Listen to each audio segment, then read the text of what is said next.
Probably the least understood element of all sculpture with contemporary artists that try to do classical artwork is the understanding of drapery. Drapery was an important tool for the skilled artists of antiquity. It was used to emphasize movement and form. If you really want to grasp the importance of the drapery, I suggest that you read The Lives of the Artists by Vasari.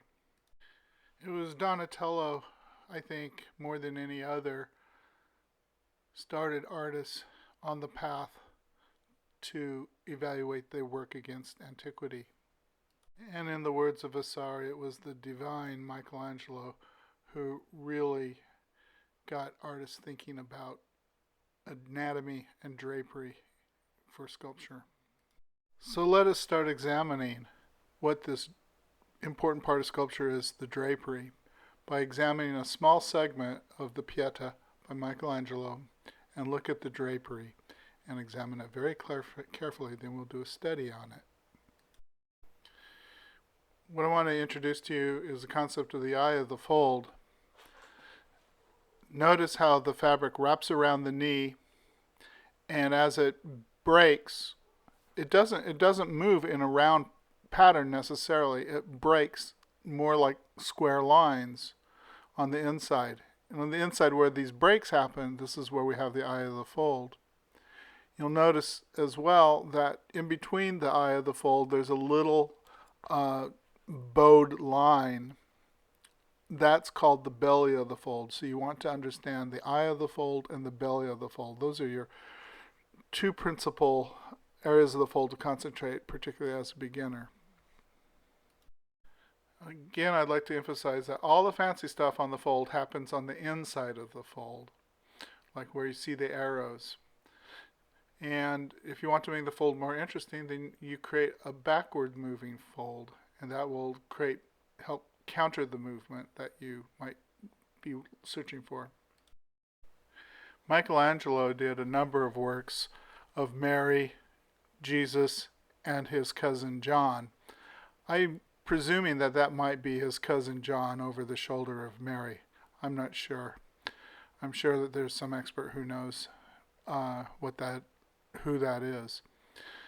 The compositions in the round are known as tandos. This is the petit tando. This is one of the finest pieces of sculpture if you want to learn sculpture to study.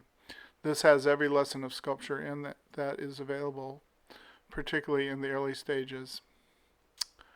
Can you locate the eye of the fold? Can you see where the fabric is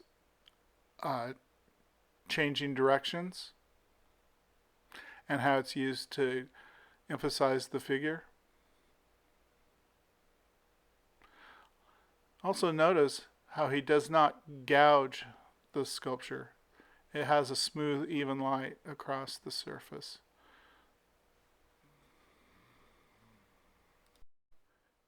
I've heard scholars say that Michelangelo was the architect to St. Peter's and Bernini was the interior designer. He was able to take advantage of this dizzying, overwhelming environment and put a sculpture that would create the viewer to walk to the center of the room and to just draw the viewer in by a composition like a spiral gyre. You see how the composition spirals around. The drapery over Poseidon's leg is used to create that movement to go back up into her thigh and into his arm and into the head, and it circles around and around the Baroque spiral. Can you see the eye of the folds? How they're on the inside of the movement? Can you see also how he twists the fabric, put a slight twist in it to create extra added movement? That's the secret of Bernini, the way he can twist hair and twist his drapery. Really make it move.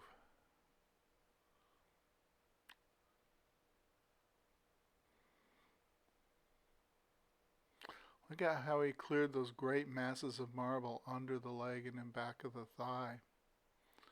That's a lot of clearing out of marble.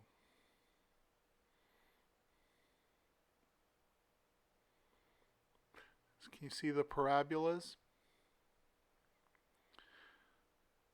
Alphonse Mouche came along and really understood the parabola in hair and in drapery. I'm afraid to say that even in the Dark Ages, many of the even mediocre artists understood drapery, the importance of drapery and movement, better than some of our best artists today. Look at the eye of the folds. Just the slight bend in the drapery, not big curves. Drapery doesn't curve like that. When you study drapery, study satins and study velvets and study cotton, broadcloth, and study, what's it called? Muslin. Now, the way the antique artists in the 19th century would study drapery, they'd take drapery and dip it in beeswax and a petroleum jelly. That's the recipe that Melvina Hoffman used, who studied directly under Rodin. Many artists today succumb to taking the easy way out to try and figure out drapery. They just take a bunch of fabric, dip it in epoxy, and lay it over a mannequin. To me, that's willful laziness. And if you want to sculpt, why do that? To me, that just destroys the whole intent of sculpting. Fabric needs to have a sense of air. And when you put it in epoxy, it looks like they've been swimming in an ocean of resin. There's an airiness to the fold.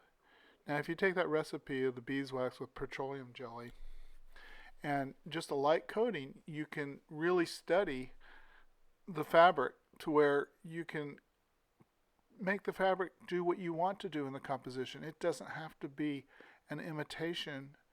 You don't have to copy it verbatim. Once you understand the characteristics, then you can start having fun with your composition. And then you can really start appreciating the classics. So I want to begin this by starting out a couple lessons on understanding the basics of the fold. I took some fabric and dipped it in the recipe of Vaseline and beeswax. This has been on this model for quite some time to where it's stabilized, but you don't feel the waxiness or the Vaseline. This gives me an opportunity to study the folds. I don't have to copy it exactly. I can just use it to interpret how I want the folds to look. Remember, you're the artist, and it's your job to interpret. You can use conjecture. See, I don't like those parallel lines, so I can try to eliminate any type of parallel lines. I welded little rods on to this figure so I can use strings to pull the fabric from above. So I add a bit of beeswax to the pot. I take the hammer and break the beeswax. You can buy beeswax in little pellets, and that might make it easier. I don't really measure. Now you see the pan is smoking. Be careful in your studio with smoking pans, because where you have smoke, you'll soon have a fire. And beeswax and petroleum jelly, their flash points are very low. Notice I'm turning it down. You don't want to ever have anything smoking. Now I'm adding the petroleum jelly. I'm doing it about 50-50.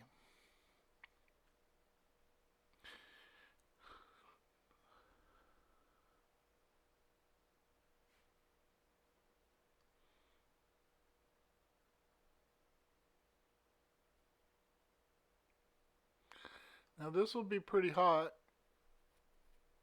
I usually have a pair of calfskin gloves to handle this, but I couldn't find them, so uh, you want to be able to protect yourself against burns. Wearing some type of leather welding glove is not bad. Notice the smoke has gone down and it's heating evenly.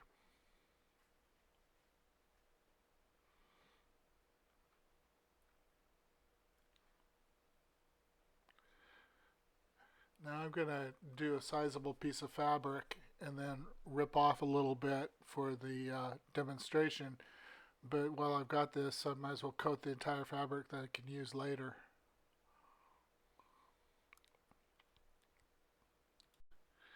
Now very carefully take your fabric and dip it in as best you can. It might not be bad to take a pair of pliers and put it in to the wax mixture. This is how they used to do it in the old days. If they didn't have petroleum jelly, it was probably some type of grease.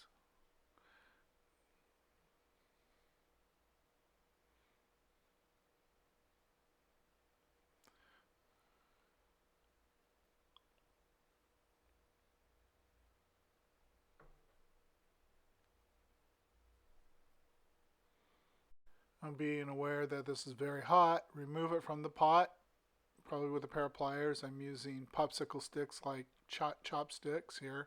Not the best way. And you want to go ahead and just hang it like you're hanging it from a clothesline. Just want it to be coated. You don't want it to have any shape at this point. It's very important not to shape it at this point. Just hang it out and let it dry for about 10 minutes until it's cool. It's very, very hot.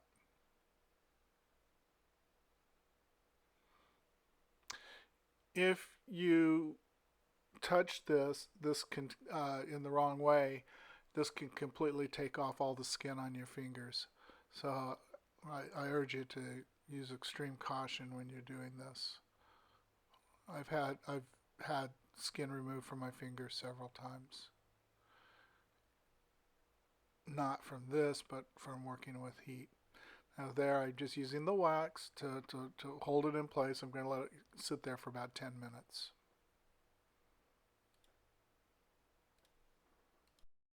You can use a heat gun to get the little wrinkles out. I think I used a torch in this, not the best way to catch fire with a torch.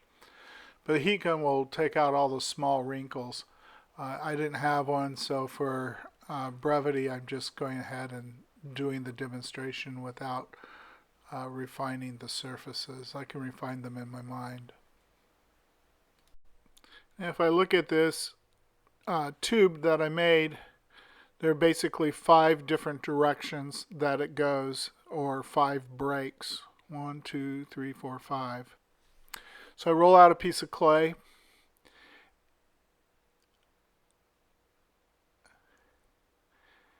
And get it as even as possible.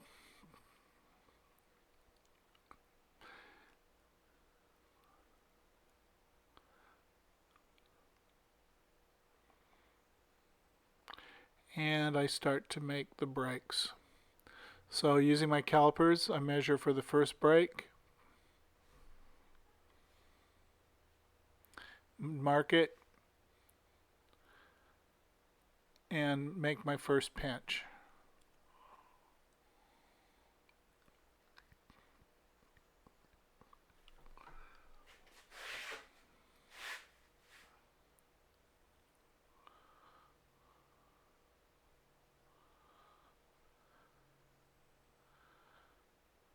Double check my measurements.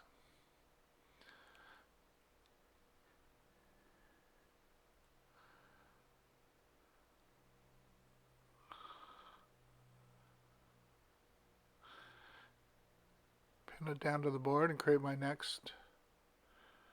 I'm just going after the basic planes right now. Double check my measurements. Just going after the basic directions. Measure the first one. Sure that's right.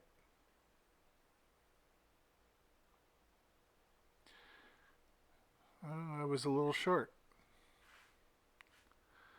There we go.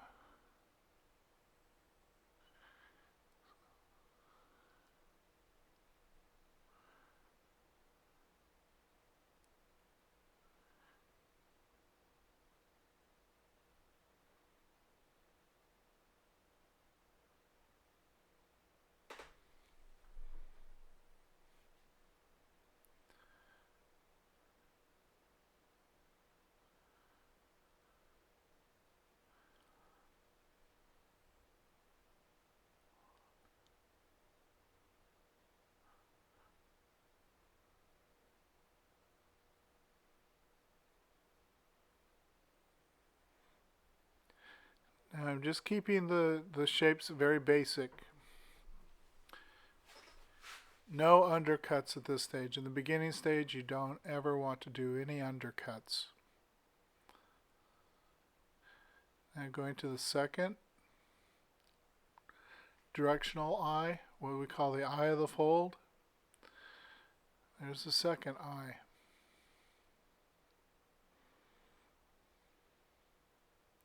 This is what they call the eye of the fold. Everything radiates out from the eye of the fold, and you'll find the eye of the fold everywhere. The central part of the fold is called the belly of the fold. We're just getting the measurements from eye to eye at this stage. And general direction of the tubes. You notice the fabric, it breaks in square movements. It really doesn't go in round movements. I see so many sculptors who don't see that.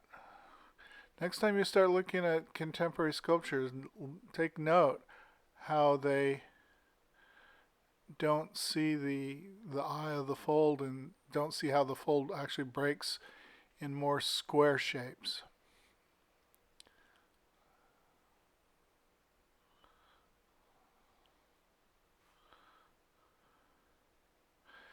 Certain fabrics do tend to bend more. Your cotton knits, like a t-shirt, will definitely have that long rounded fold. Your muslins, your satins, silks, they definitely have a more pronounced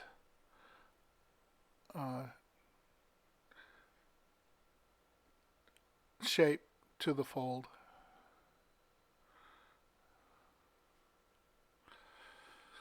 Just going after the basic shapes. Very little undercutting, if any. I'm only doing an undercut because I'm probably feeling quite reassured that I'm not going to have to make many changes. One thing you don't want to do is gouge your work.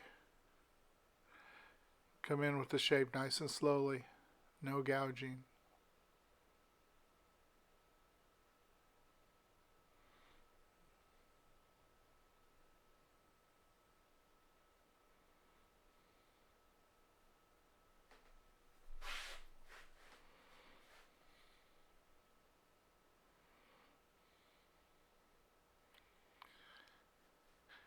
I'm using the other as a reference.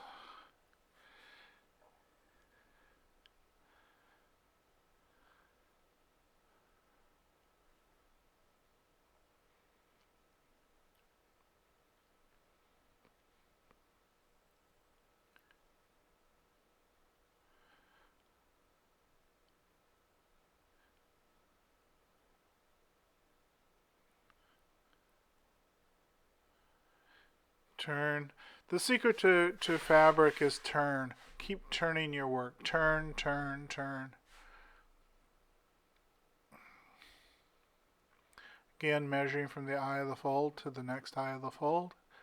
That's where it'll break. Everything radiates out of that tiny little protrusion at the center of the fold. The more elegant you can make that protrusion, the more readable the fold will be, more convincing the fold will be to the viewer.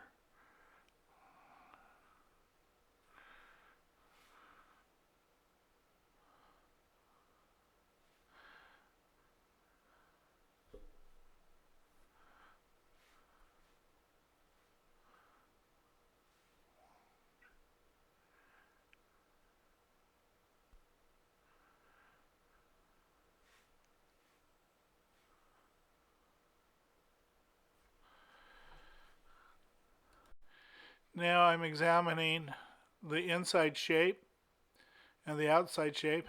How similar are they? So it matches up fairly closely. That's good enough for a demonstration. We've got 1, 2, 3, 4 breaks, 5 tubes. I'm just trying to get the shape, general shape. Okay.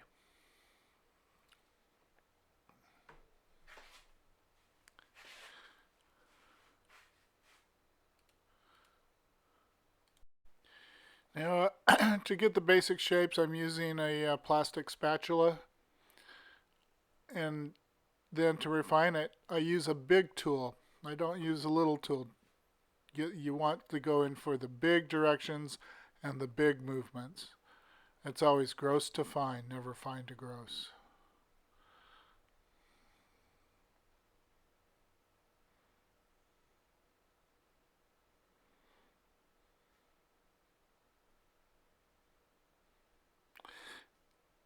Adding little bits more mass where it needed to be.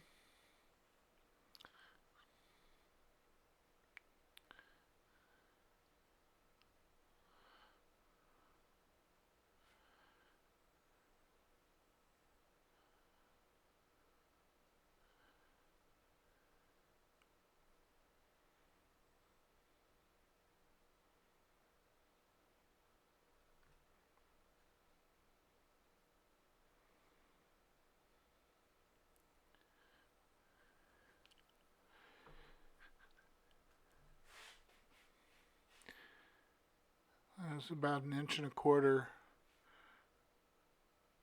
tool.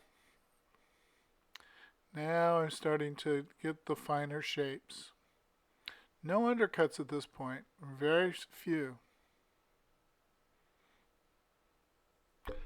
We're looking for aspect and position, slope, roundness, squareness.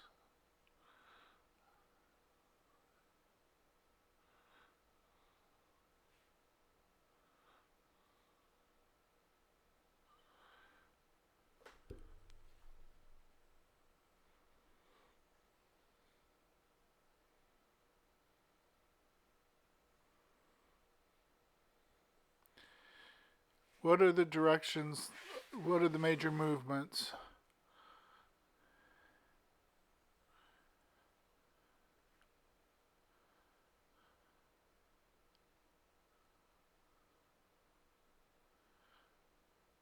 You do a few of these tubes, it won't take you long to start mastering fabric. I'd encourage you to try silks and satins, cotton, broadcloth.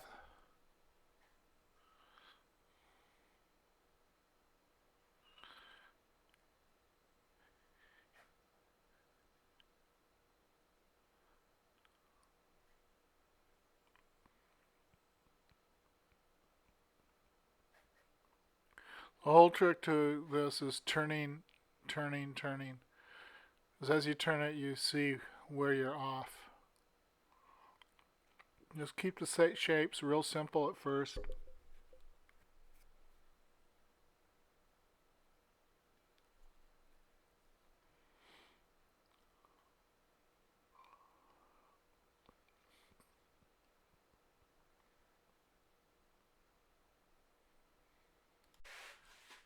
And continue to work at the major planes, the major shapes, Notice the way everything radiates out from the eye of the fold.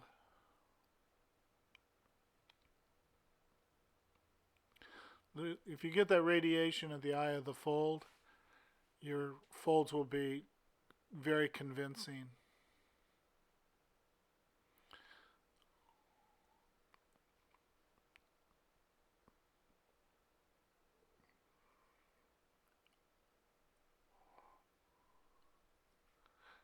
Now I've picked up a smaller tool.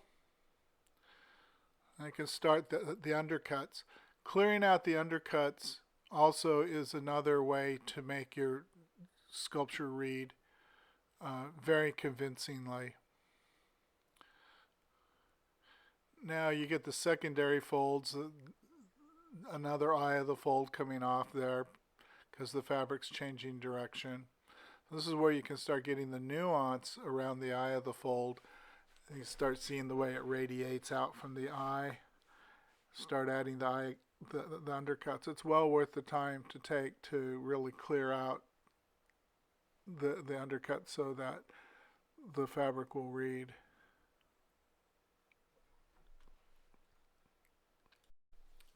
Consistency is pretty important if you want to be productive. If you notice the order of the tools I use tools in a consistent manner. Start with the large toothed tool, then I move to a smaller toothed tool. The reason why I choose the toothed wire tool is the notches in the rake, I guess you could call it, break the surface tension. If you don't have that break in the surface tension, your tools tend to gouge. So you don't want to gouge or pull out too much material. So that's why I use the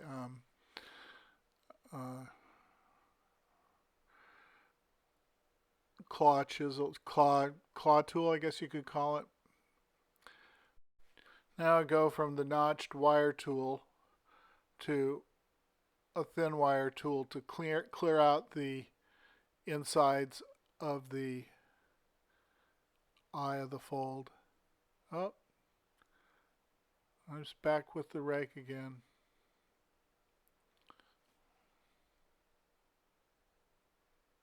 There, I'm using my wire tool.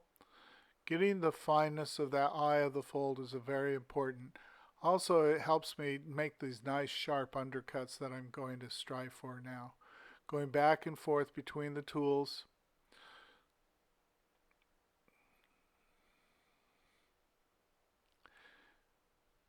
Trying to get the sense of air that fabric has. Make it so it doesn't look like somebody's been swimming in the ocean. Adding water to the surface just enables my wood spatula to slide along the surface smoothly so that I don't pull the clay off. It's just basically a lubricant.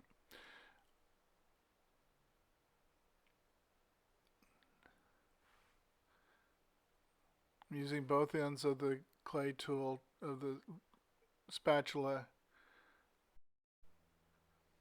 Okay, at this stage I'm still looking at the shapes, refining them a little bit, smoothing them down, cleaning off some of the excess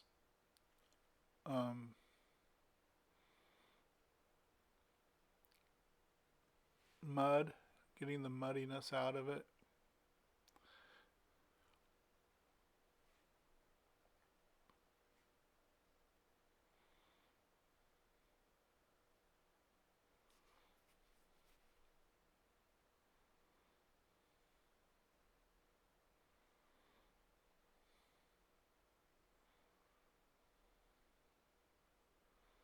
Softening what I'm doing here is actually softening some of the edges a little bit.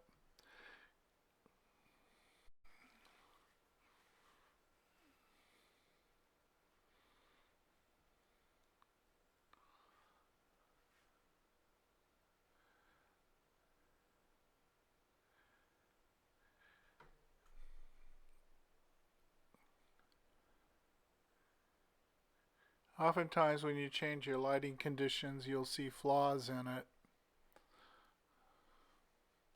in your work.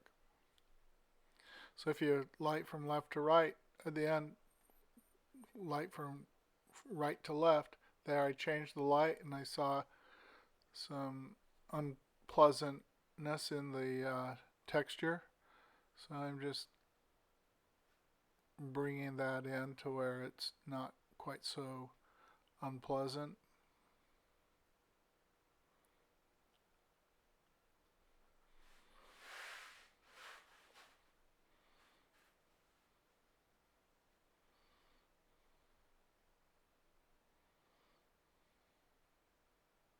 Okay, there we go. So this is a general demonstration. You can see that I've got a similar shape. It's not exact, but I think it could convince the viewer.